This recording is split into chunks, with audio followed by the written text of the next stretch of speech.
বিশ্বাস করেন স্যার, আমি কিছুই বলিনি স্যার, আমি শুধু একটু হেসেছিলাম স্যার। ইউনিভার্সিটি অব স্কলার্সের দুই শিক্ষার্থী ফাতেমা তাহসিন ঐশী ও ফারিহা হক টিনাকে দেখে কথিত হাসি দেওয়ার মতো তুচ্ছ ঘটনাকে কেন্দ্র করে প্রাণে শেষ করে দেওয়া হয় প্রাইম এশিয়া বিশ্ববিদ্যালয়ের নিরীহ শিক্ষার্থী জাহিদুল হাসান পারভেজকে। অথচ প্রথম দফা বাক বিতণ্ডার পর পুরো বিষয়টি মিটমাট হয়ে যায়। কিন্তু প্রাইম এশিয়ার এলএলবির ছাত্র আবুজর গিফারির গার্লফ্রেন্ড ঐশী তার বয়ফ্রেন্ড গিফারিকে ফোন করে খোঁটা দিতে থাকেন। খোঁটা দিয়ে বলতে থাকেন, তুমি থাকতেও কিছুই হলো না পারভেজের। এক পর্যায়ে গার্লফ্রেন্ড ঐশী আর তার বান্ধবী ফারিহা হক টিনার কাছে হিরো সাজতেই কিশোর গ্যাং ভাড়া করে আবুজর গিফারি। পরে ব্যানসন গ্যাং নামের সদস্যরা কুপিয়ে শেষ করে দেয় পারভেজকে। এই ঘটনার এক সপ্তাহ হয়ে গেল, এরই মধ্যে 5 জনকে গ্রেফতার করা হলেও মূল হোতা যে 3 জন তাদের কাউকেই গ্রেফতার করতে পারেনি পুলিশ।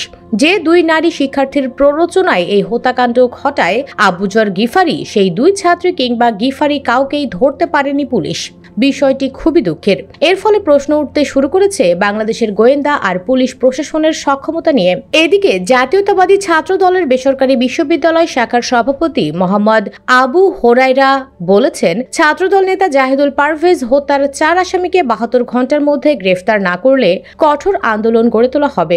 এই 5 আসামি হলেন বৈষম্য বিরোধী ছাত্র আন্দোলন বনানী থানার যুগ্ম আহ্বায়ক সোবাহান নিয়াজ তুষার, টি&টি ইউনিট ছাত্রলীগ সাধারণ সম্পাদক নাসিম হোসাইন, ফারিয়া হক টিনা, ফাতেমা তাহসিন ঐশী এবং বয়ফ্রেন্ড গিফারি। তিনি অভিযোগ করে বলেন, ছাত্রলীগকে পুনর্বাসন করে বেসরকারি বিশ্ববিদ্যালয়গুলোকে নিজেদের কবজায় নিতে চায় একটি শক্তি। তাদের রাজনৈতিক উচ্চাভিলাষ বাস্তবায়নে প্রধান বাধা মনে করছে ছাত্রদলকে।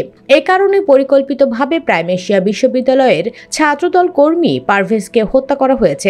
রবিবার বিকেল 5:30টায় বনানীর কামাল আতাতুর্ক অ্যাভিনিউতে প্রাইম এশিয়া বিশ্ববিদ্যালয়ের টেক্সটাইল ইঞ্জিনিয়ারিং বিভাগের 223তম ব্যাচের শিক্ষার্থী ও ছাত্রদল নেতা জাহিদুল ইসলাম পারভেজ হত্যার প্রতিবাদে ও আসামিদের গ্রেফতারের দাবিতে মানববন্ধন ও বিক্ষোভ সমাবেশ সভাপতির বক্তব্যে তিনি এসব কথা বলেন। প্রাইম এশিয়া বিশ্ববিদ্যালয় ক্যাম্পাসের সামনে কর্মসূচির আয়োজন করে ছাত্রদল বেসরকারি বিশ্ববিদ্যালয় শাখা। এতে আলাদা আলাদা ব্যানার নিয়ে বিভিন্ন বেসরকারি বিশ্ববিদ্যালয়ের নেতাকর্মীরা অংশগ্রহণ করেন। সভায় বক্তব্য রাখেন পারভেজের বাবা মোহাম্মদ জসিমউদ্দিন ও ভাই হুমায়ুন কবির। এদিকে সরকারের পক্ষ থেকেও বারবার বলা হচ্ছে, আসামিদের ধরতে চিরুনি অভিযান চলছে, যে কোনো মূল্যে দোষীদের গ্রেফতার করে আইনের মুখোমুখি করা হবে। দর্শক, আপনি কি চান সবার আগে যেন 2 নষ্টা শিক্ষার্থীকে গ্রেফতার করা হয়? কমেন্ট বক্সে ইয়েস অথবা নো লিখে জানিয়ে দিন আপনার মতামত। ভিডিও ভালো লাগলে লাইক দিন এবং শেয়ার করুন, আর অবশ্যই চ্যানেলটি সাবস্ক্রাইব করুন। ধন্যবাদ।